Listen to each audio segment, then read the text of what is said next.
Donc, on a le plaisir aujourd'hui d'accueillir Sylvain Valaguet. Donc, comme vous avez compris, j'ai souhaité, dans le cadre de ces séminaires, donner la parole à des chercheurs qui travaillent dans le milieu industriel pour montrer que les méthodes de réduction de complexité sont effectivement utilisées d'une façon ou d'une autre, soit comme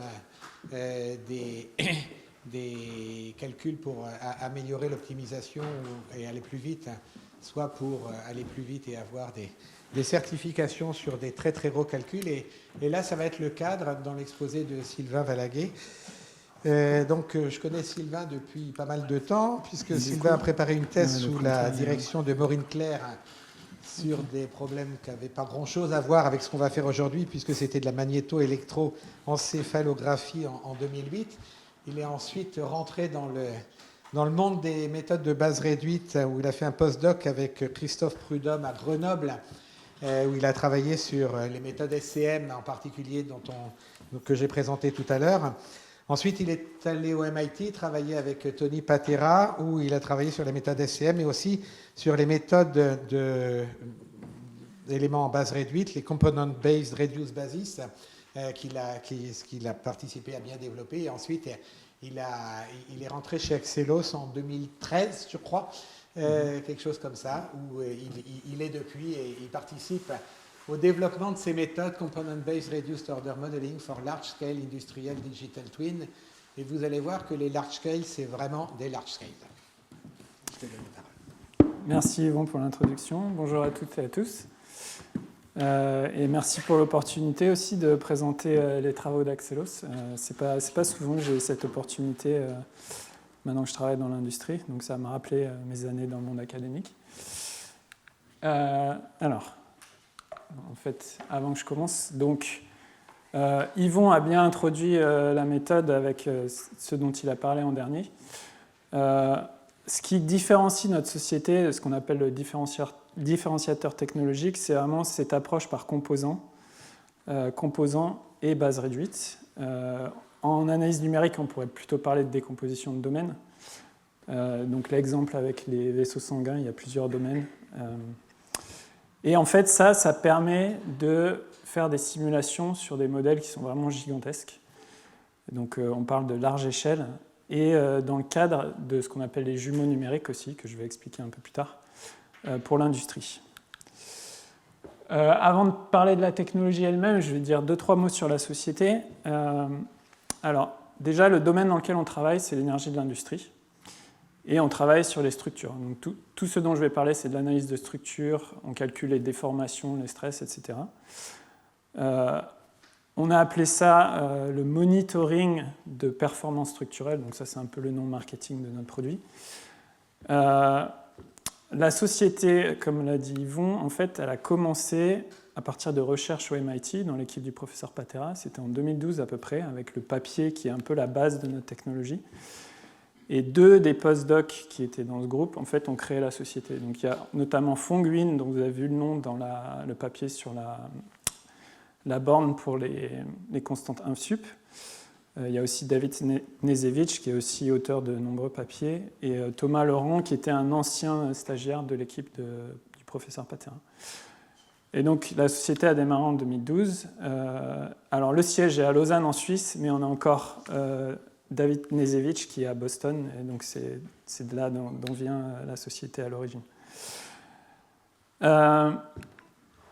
Alors, des exemples de structures pour lesquelles on travaille dans le domaine de l'énergie, si on regarde tout en haut, c'est plutôt des structures qu'on trouve dans les raffineries ou pour l'industrie pétrochimique. Donc, en général, on a des fluides qui sont à haute température dedans, et les charges sur la structure, c'est la pression et la température.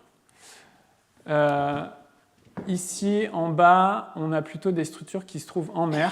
Donc là, on a une plateforme. Ici, c'est un énorme navire. Ici, c'est une structure flottante, ici aussi une structure flottante. Là, les charges sur ces types de structures, ça vient plutôt des vagues. Et puis aussi, ça peut être des charges statiques qui se trouvent, par exemple, sur ce navire, on a plein de choses qui sont opposées au-dessus et qui créent une charge statique. Ici, c'est des structures de l'industrie minière. Mais donc, voilà, ça vous donne un aperçu un peu des structures sur lesquelles on travaille. Et aussi, pour rendre les choses plus concrètes, je voulais présenter en fait, le produit final qu'on vend aux clients. On appelle ça une dashboard. En fait, c'est simplement une interface web où on présente des indicateurs structurels. Donc, ça peut être des niveaux de stress, ça peut être des indicateurs de fatigue structurelle. Et donc, ça donne un aperçu très condensé à l'utilisateur de comment la structure se comporte, comment elle vieillit, etc. Donc en fait, notre utilisateur final, finalement, il ne connaît pas grand-chose aux maths et à la simulation. Ce qu'il veut voir, c'est comment sa structure se comporte au cours du temps. Alors, maintenant, je vais revenir au concept de jumeaux numériques. C'est un terme un peu fourre-tout. Alors là, j'ai mis une citation qui vient d'un rapport d'une agence américaine.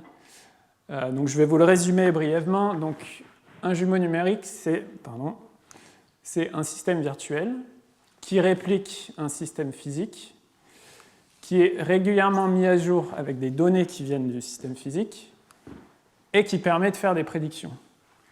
Si je m'arrête là, je pense qu'il y a beaucoup de gens qui diront effectivement, c'est ça un jumeau numérique. Mais en fait, ce qu'on oublie souvent, et que la société a découvert de manière assez douloureuse au fil des années, parce qu'on n'arrivait pas à vendre notre produit aux clients au début, c'est qu'il faut que tout ça, ça informe des décisions qui réalisent de la valeur pour le client.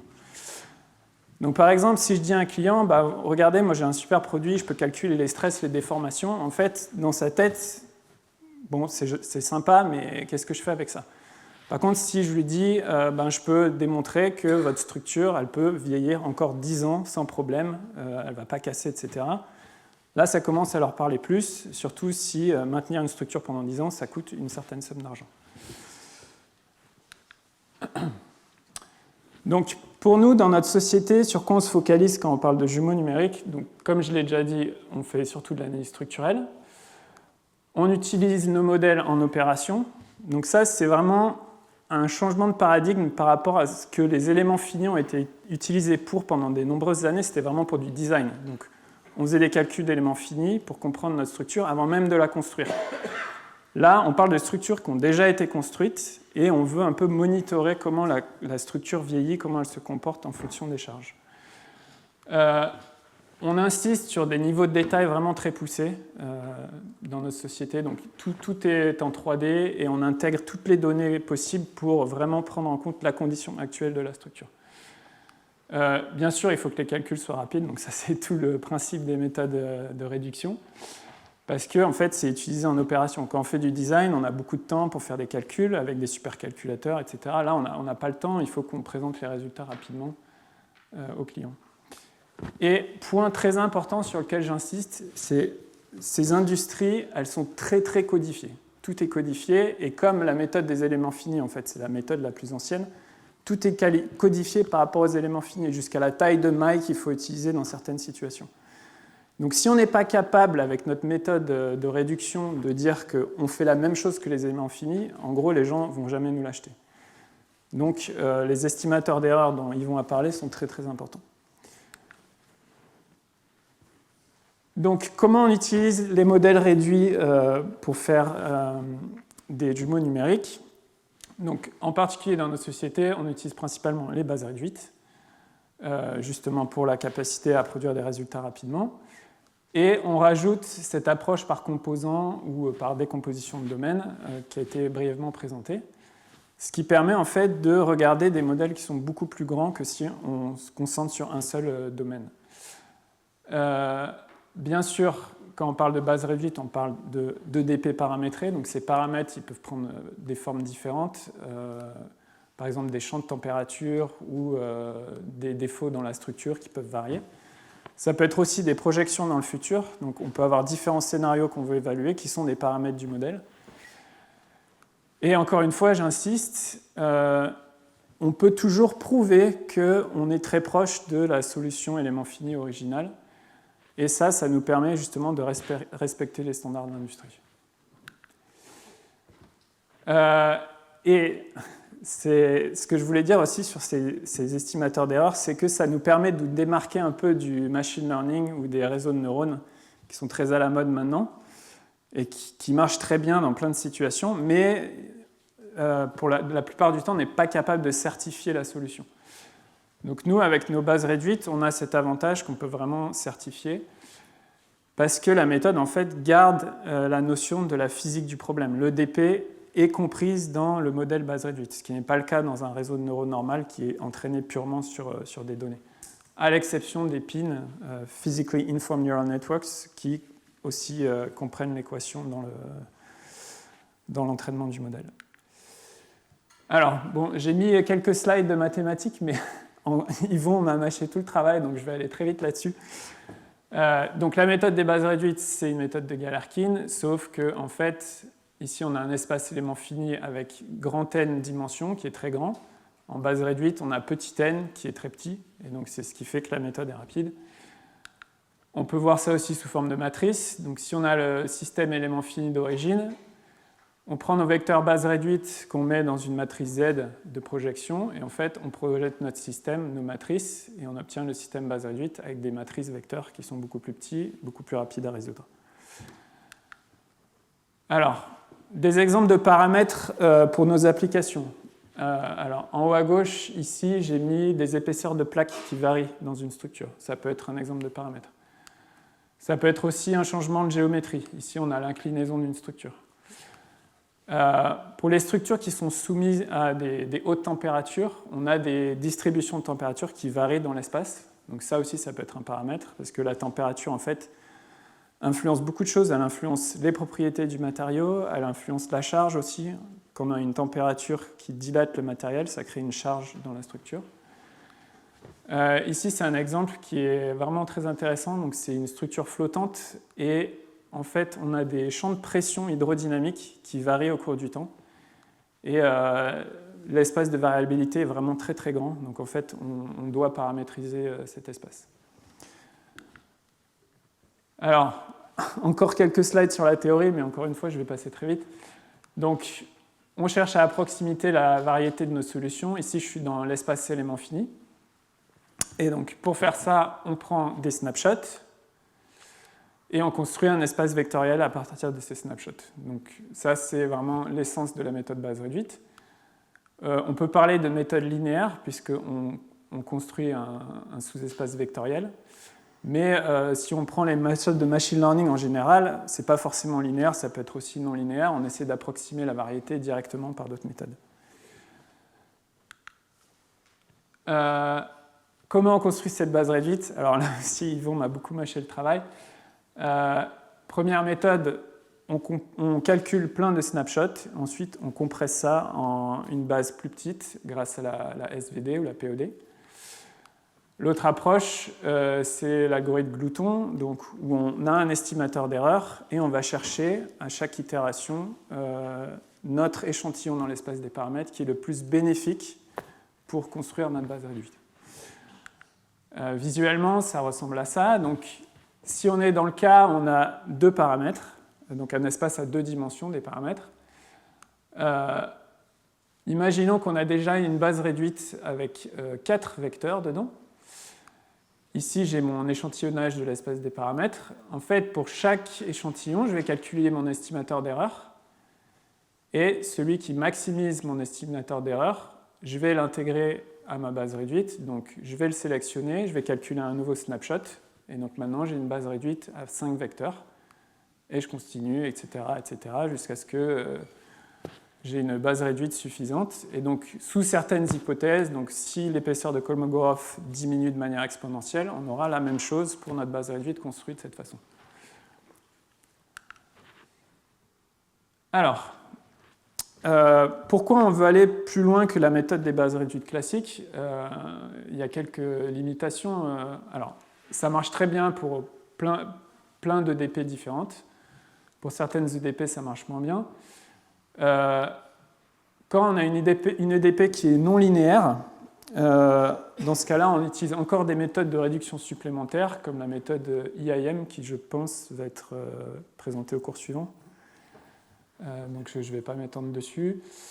Comme on l'a déjà dit, pour que la méthode Bazarevich marche bien, il faut que l'épaisseur de Kolmogorov soit petite. Sinon, on sait qu'on ne pourra pas faire mieux.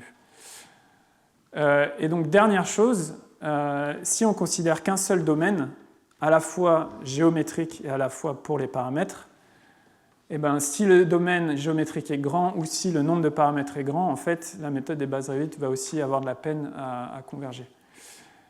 Et donc, c'est tout l'intérêt de découper le domaine, à la fois géométriquement et à la fois dans l'espace des paramètres. Souvent, les deux sont liés, en fait. Et donc, j'en arrive à la méthode par composant, qui est donc à la base de la technologie qu'on commercialise. Donc, cette méthode, elle a été décrite dans un papier de l'équipe du professeur Anthony Patera, avec deux de nos fondateurs, Phong Nguyen et David Knežević.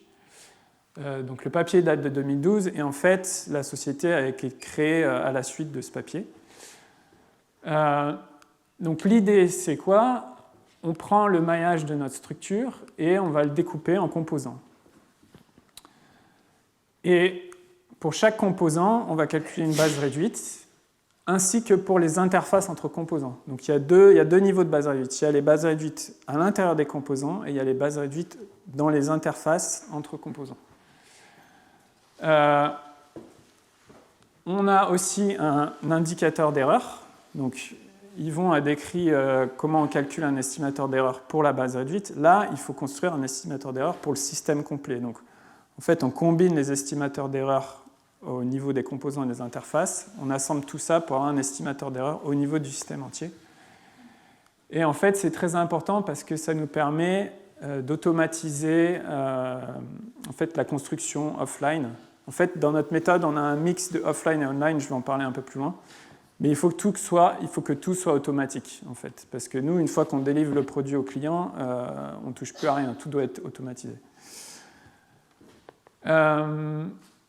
Autre chose qui est important, c'est que normalement, dans la méthode des bases réduites, quand on calcule les snapshots, il faut faire un calcul élément fini qui peut être coûteux.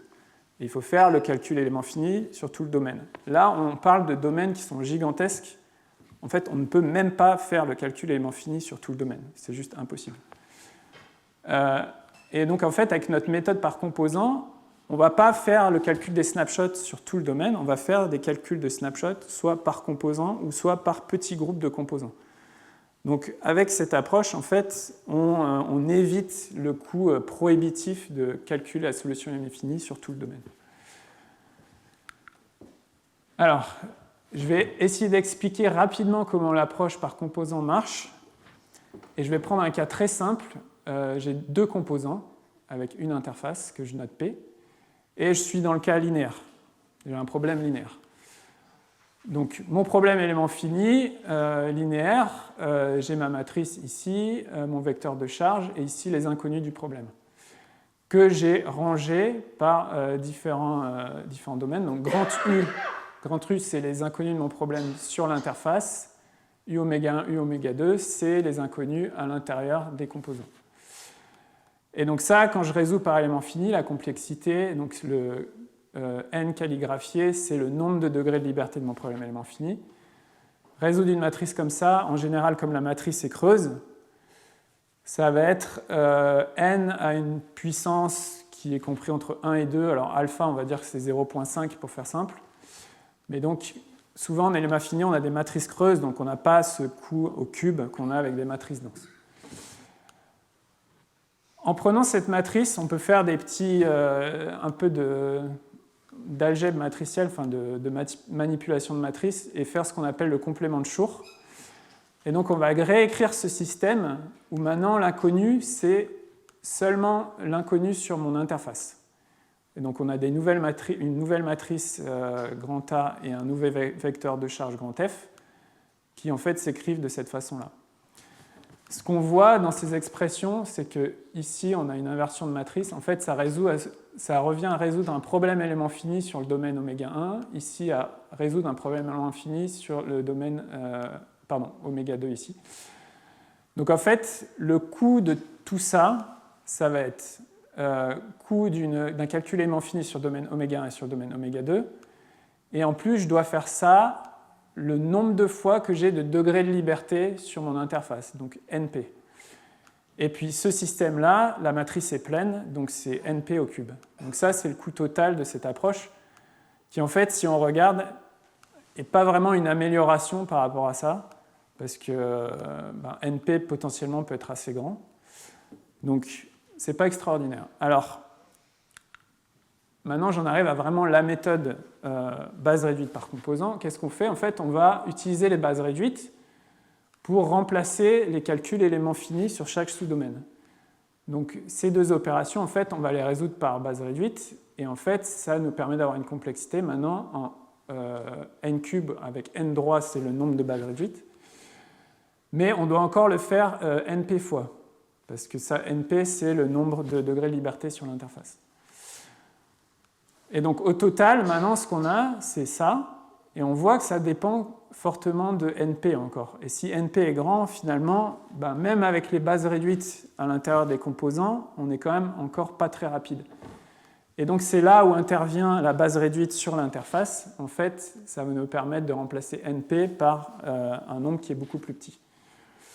Et donc là, j'ai cité un papier qui est arrivé très peu de temps après le premier papier, en 2013, qui justement regarde comment on peut réduire de manière optimale les degrés de liberté sur les interfaces.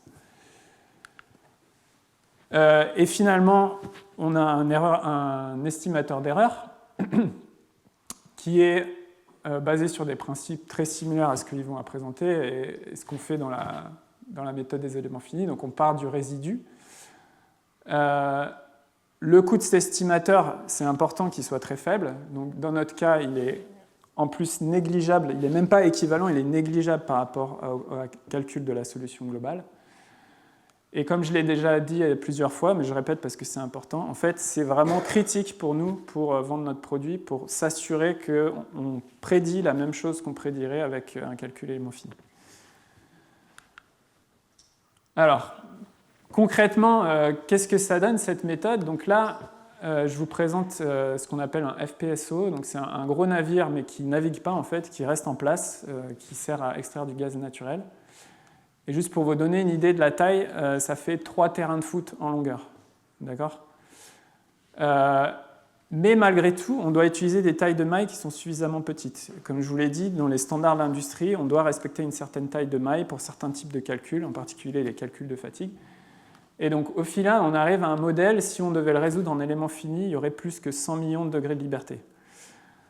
Donc je ne sais pas trop si ça vous parle, mais c'est impossible de résoudre un modèle par élément fini comme ça sur un ordinateur normal. Il faudrait un supercalculateur. Et même avec un supercalculateur, je ne sais pas trop combien de temps ça prendrait, mais je pense que ça se compterait facilement en jours plus qu'en heures ou en minutes. Et nous, avec notre méthode, pour un cas de charge, on peut résoudre ça en moins de 10 secondes. Alors, bien sûr, j'ai omis le temps offline de training, mais vu qu'on fait le calcul offline par composant, en fait, c'est des calculs éléments finis finalement qui ne sont pas trop chers, en plus qu'on peut paralléliser sur une architecture de cloud. Donc ce modèle, en fait, pour faire les calculs offline, ça prend moins d'une journée. Et une fois qu'on l'a entraîné, on peut faire plein de calculs online qui coûtent peu cher pour plein de cas de charge différents. Il y a combien d'éléments, du coup, combien de petits domaines Les composants, on en a, je crois, dans ce modèle, plusieurs centaines, peut-être 500, je pense, à peu près.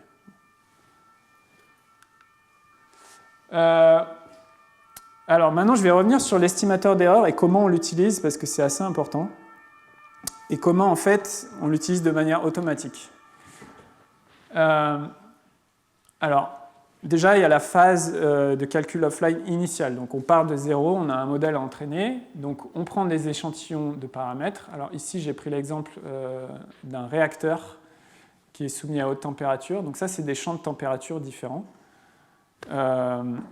C'est des paramètres de notre modèle. Donc, on part de ça. Ensuite, pour chaque champ de température, on va calculer la déformation de la structure. Donc ça, c'est nos snapshots, en fait. Mais on le fait que pour des composants individuels ou alors des assemblages de composants. On ne le fait jamais pour la structure entière. Bon, cette structure, elle est moins grande, donc potentiellement, on pourrait le faire, mais l'idée de la méthode, c'est ça. On ne fait jamais un snapshot pour la structure entière. Et donc, on a une approche qui ressemble à l'algorithme Greedy ou Glouton, qui est qu'en fait, on va sélectionner en priorité les échantillons de paramètres qui génèrent un estimateur d'erreur qui est élevé. Donc là, par exemple, avant que ce paramètre intègre ma base réduite, on a un estimateur d'erreur qui est élevé. Une fois que je l'ai intégré à ma base réduite, l'estimateur d'erreur est tout petit. Et si on compare avec la solution élément fini originale, on voit que visuellement, il n'y a aucune différence. Donc ça, c'est la phase d'entraînement initial. Qu'est-ce qui se passe après, une fois que le modèle il est déployé chez les clients? Il se peut qu'il y ait une situation en fait, qui arrive, donc, dans ce cas-là, un champ de température, qui est très éloigné de notre phase d'entraînement initial. Quelque chose qui n'a pas été échantillonné initialement. Et donc là, ce qui va se passer, c'est que notre estimateur d'erreur va nous dire « Attendez, il y a un problème, il faut y remédier ». Et donc ce qu'on fait en fait, c'est qu'automatiquement, le solver qui fait le calcul, quand il voit que l'estimateur d'erreur dépasse un certain seuil, il va refaire des calculs éléments finis pour générer des snapshots, réentraîner la base réduite, qui va être mise à jour automatiquement. Donc en fait, le client, il va peut-être voir à ce moment-là, s'il est en train de regarder ce qui se passe, que le calcul est plus lent, parce que justement, on a besoin de recréer ces snapshots, de faire des calculs éléments finis. Mais tout est automatisé. Ce qui est vraiment important, parce que en pratique, dans le monde académique, on peut relancer les simulations quand il y a un problème, quand on voit que l'estimateur d'erreur est trop grand, mais là, il faut que tout soit automatique. On ne peut pas se permettre d'avoir quelqu'un qui surveille en permanence. Donc c'est vraiment très important pour faire que notre produit soit vraiment robuste.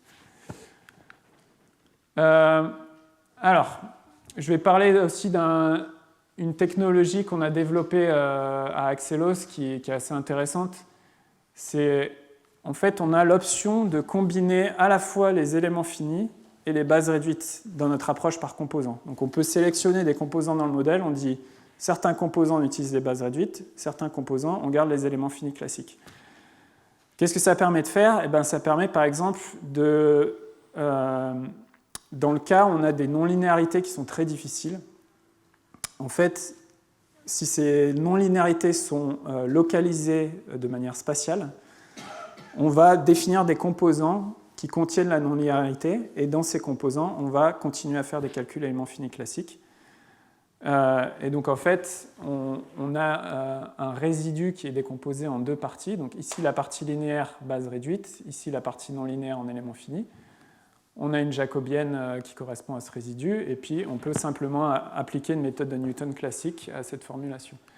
Et en fait, le couplage est fait par l'intermédiaire d'une matrice de couplage aux interfaces entre les composants. Et donc, un exemple typique pour lequel on utilise ces types d'approches hybrides, c'est le contact. En fait, le contact, c'est une non-linéarité qui est vraiment pas sympa parce qu'elle est discontinue, en fait. Quand il n'y a pas de contact, la force est 0. Quand il y a un contact, d'un coup, la force prend une valeur élevée. Mais l'avantage, c'est que les zones de contact sont très localisées. Donc ici, on a un modèle de roulement à billes, où les billes sont en contact avec le disque interne et externe, et la zone de contact est vraiment très petite. Donc en fait, ce qu'on fait, c'est on définit ces composants qui ressemblent à des croissants de lune un peu. Et dans ces composants, on va utiliser la méthode élément fini classique, où on peut faire des calculs non linéaires de contact. Et dans tout le reste de la structure, on utilise les bases réduites pour de l'élasticité linéaire qui marche très bien en base réduite. Donc j'en ai un peu fini pour la description de la technologie. Combien il me reste de temps? Okay. Et maintenant, je vais vous montrer quelques exemples plus concrets de jumeaux numériques. Alors le premier que j'ai déjà présenté, c'est ce fameux FPSO, qui donc fait plus que 100 millions de degrés de liberté. Et donc le jumeau numérique qu'on vend, c'est la combinaison de ce modèle structurel avec des données qui viennent du modèle physique. et qu'on intègre dans une visualisation par une interface web où l'utilisateur peut regarder différents indicateurs structurels. Concrètement, ces données, ça ressemble à quoi? Alors, on a des données d'inspection. Principalement, c'est des mesures d'épaisseur de plaques, parce qu'à cause de la corrosion, surtout dans un environnement en mer, l'épaisseur du métal se réduit. On a aussi des données météo qui nous disent quel type de vagues, les directions des vagues, la hauteur de vagues arrivent régulièrement, et donc on adapte les charges qu'on met sur le modèle en fonction. Et donc ça forme ce qu'on appelle le jumeau numérique basé sur la condition réelle de la structure physique. À partir de ça, on peut faire des calculs. Principalement, il y a deux types de calculs qu'on fait. On fait des calculs de résistance aux événements extrêmes. Donc, quand il y a une vague importante qui arrive, il peut y avoir ce qu'on appelle du voilement, voilement ou flambage. En anglais, c'est buckling, qui sont des instabilités de la structure. En fait, les plaques se tordent violemment d'un coup. Et donc, il faut des charges vraiment extrêmes pour que ça arrive. Donc, on fait des calculs pour vérifier que tout reste en dessous d'un certain seuil. On a aussi des calculs de fatigue. Donc, ça, c'est l'évolution de la structure au cours du temps. Même avec des charges qui sont a priori assez faibles, ça crée des cycles de stress dans la structure qui, petit à petit, peuvent créer des fissures. Donc, ça aussi, c'est des choses qu'on calcule. En plus de ça, pour la fatigue, on doit utiliser des maillages très, très fins. Donc, on a déjà un maillage qui est gigantesque, mais en plus de ça, ce qu'on fait, c'est qu'on fait un pré-calcul de fatigue où on identifie quelles zones sont les plus critiques pour la fatigue, et on va encore plus raffiner le maillage pour faire des calculs de fatigue détaillés. Et justement, ce qui est intéressant avec notre approche, c'est que quand on raffine ce maillage, finalement, on n'est pas trop impacté, parce qu'on va le raffiner que sur certains composants, donc on a à recalculer que certains composants.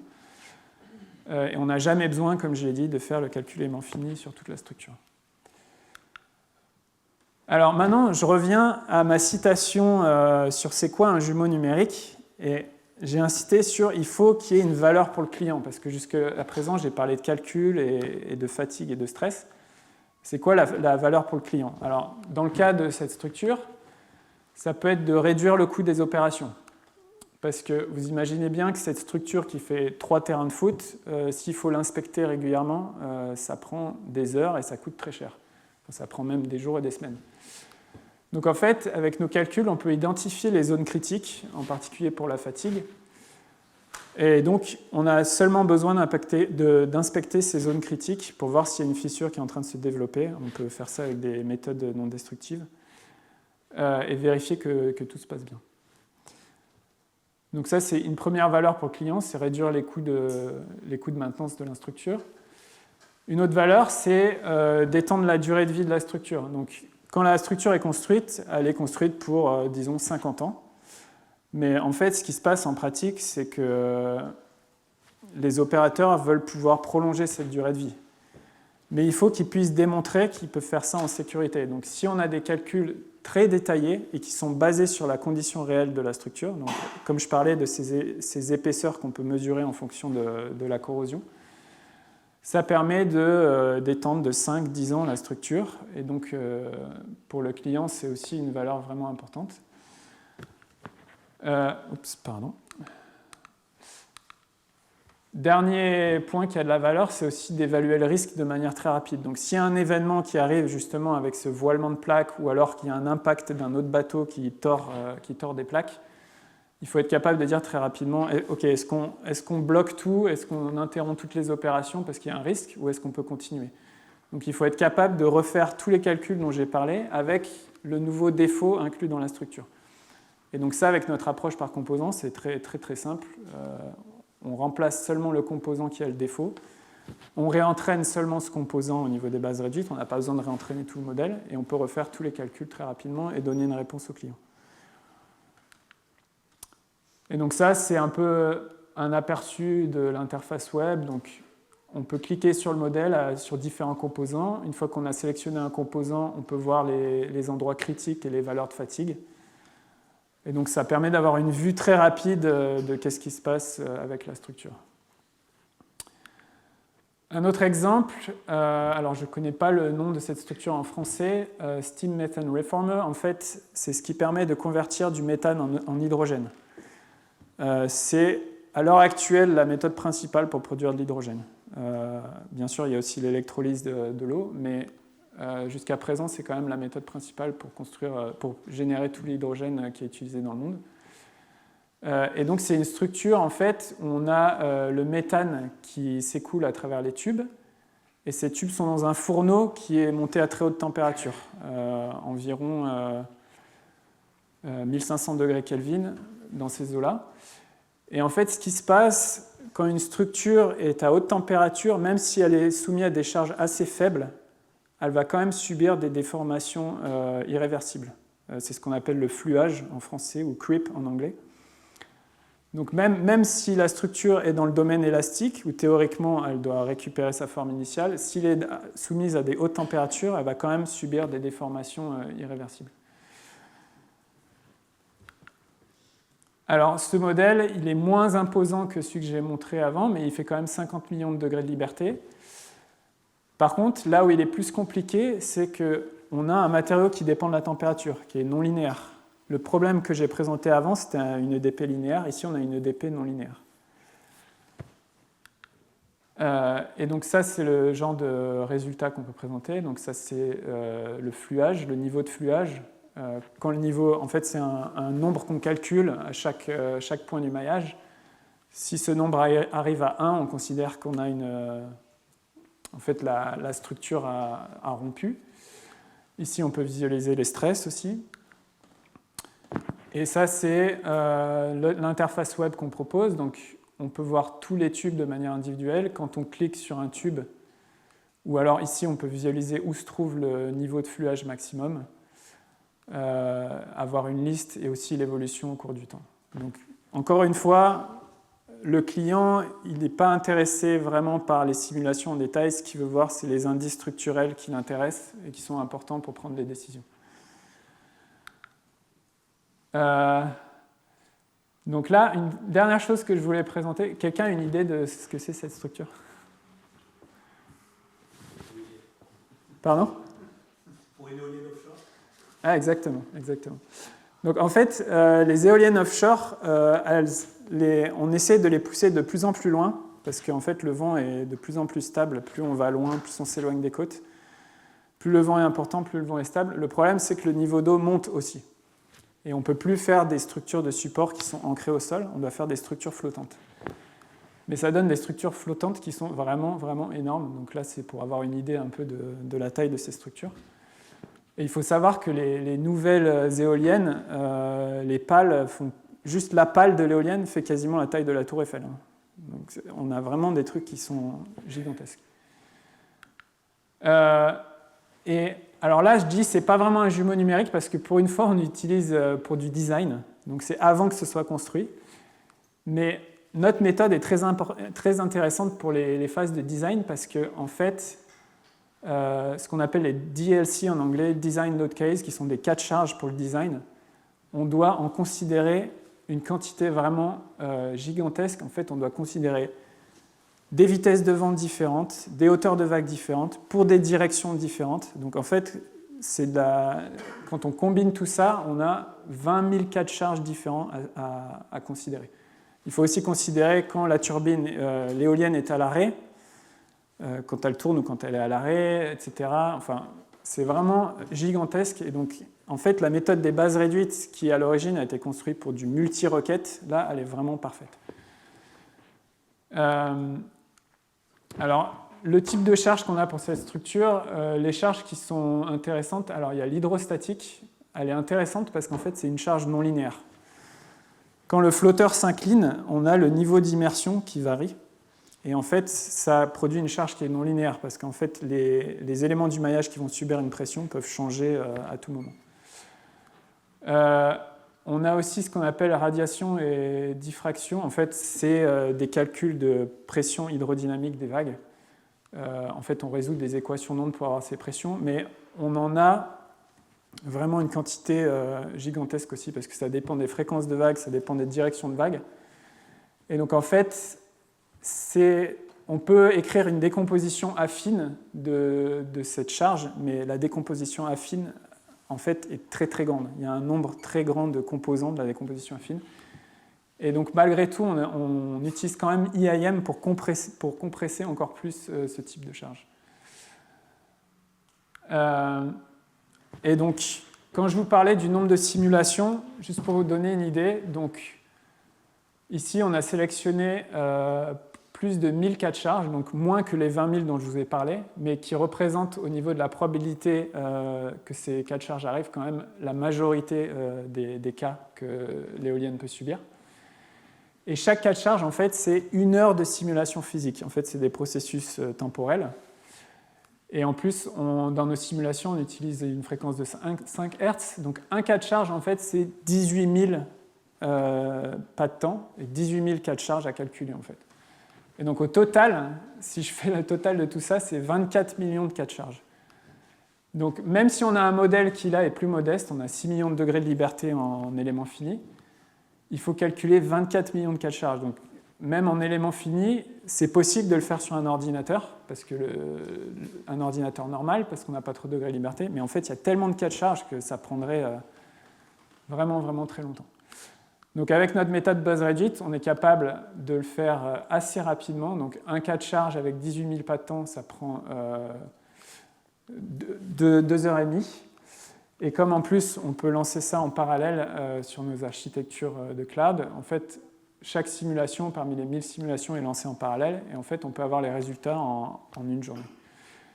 Et donc, ça nous permet d'identifier plusieurs choses. Ça permet d'identifier quels cas de charge sont critiques. Ça nous permet de faire des calculs de fatigue aussi. Et donc, la valeur, là, pour le client, c'est quand il a une idée d'un design pour un flotteur d'éolienne, il peut vraiment être confiant dans l'intégrité structurelle et en fait enlever du risque dans sa construction. Et on peut imaginer dans le futur aussi d'utiliser ça pour des boucles d'optimisation, puisque notre méthode est capable de faire des calculs de façon assez rapide. On peut intégrer ça à des boucles d'optimisation, alors qu'avec une méthode élément fini classique, ça serait vraiment impossible. En fait, ce que les designers font jusqu'à l'heure actuelle, c'est qu'ils ont des sous-modèles qui font en éléments finis. Donc juste une petite partie de la structure qui vont optimiser avec quelques calculs éléments finis, mais il n'y a jamais une vue globale du système. Et avec notre méthode, on peut toujours considérer le modèle dans sa globalité. Alors, un dernier point sur lequel je voulais dire 2-3 mots, c'est quoi un peu la frontière pour Axelos? Quels sont les problèmes pour lesquels on ne peut pas utiliser les bases réduites ou pour lesquels on peine un peu?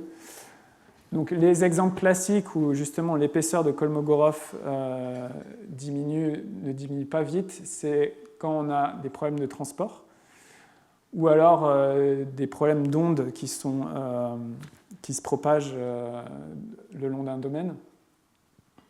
Alors nous, les exemples qu'on a pour nos applications, typiquement pour le transport, on a des problèmes de mécanique des fluides avec un nombre de Reynolds qui est élevé.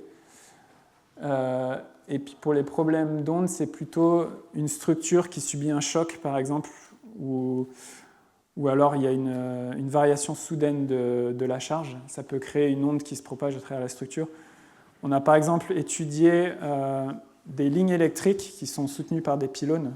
Lorsqu'un pylône chute au sol pendant une tempête, par exemple, en fait, il y a une onde qui va se propager le long des câbles et qui fait ce qu'on appelle un effet de cascade, qui va créer une charge élevée sur le pylône suivant qui va lui-même s'écrouler, etc., etc.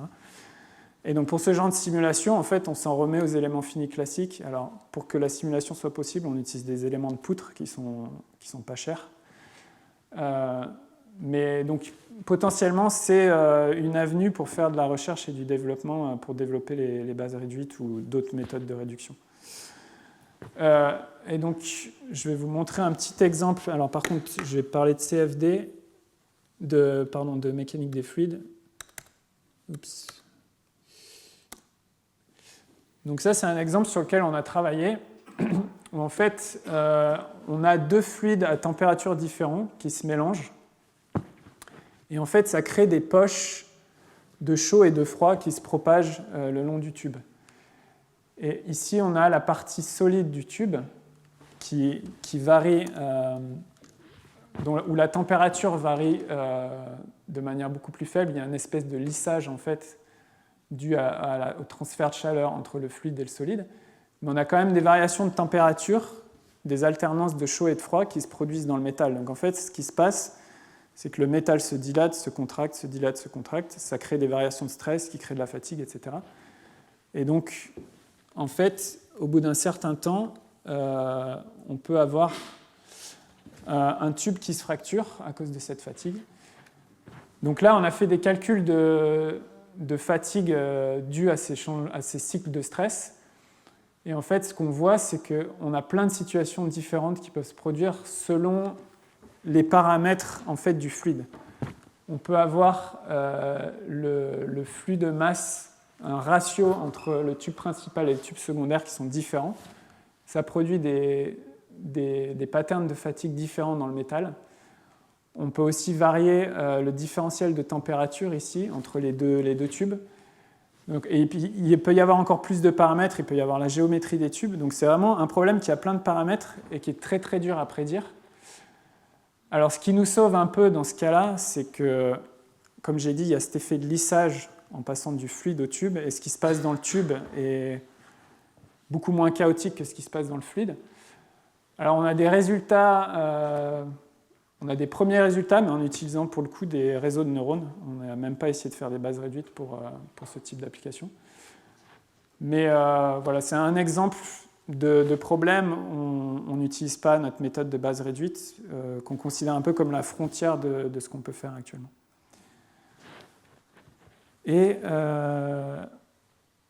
voilà, donc j'en ai fini avec ma présentation. Merci beaucoup pour votre attention.